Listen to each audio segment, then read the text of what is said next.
grâce au fait que le Botswana est également une référence mondiale en matière de gouvernance. C'est le pays le moins corrompu d'Afrique et par conséquent parmi les pays les moins corrompus du monde.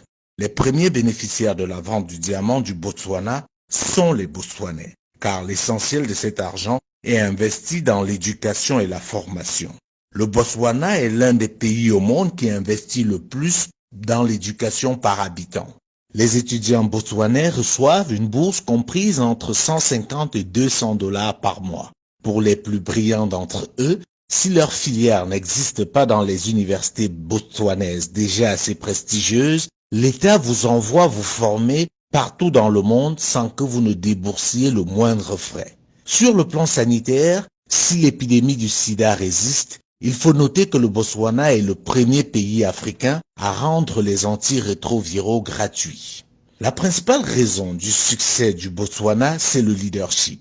Ce pays a eu des dirigeants exceptionnels et d'un patriotisme agissant. Le premier d'entre eux, Seretse Khama, mérite qu'on le connaisse, qu'on parle plus de lui et qu'on lui donne le rôle de modèle. C'est lui qui a imposé sa vision à ses successeurs, qui se sont alignés, chacun essayant de faire mieux que son prédécesseur. Oui, le Botswana est un pays africain, ancienne colonie britannique et aujourd'hui véritable référence mondiale. À côté du Botswana, on peut parler des pays comme l'île Maurice, le Cap-Vert, l'Éthiopie. Oui, l'Éthiopie, vous ne rêvez pas. Ce pays qui il y a encore quelques années était la honte du continent, dévasté par la famine, est devenu, grâce à ses leaders, une référence en Afrique et dans le monde.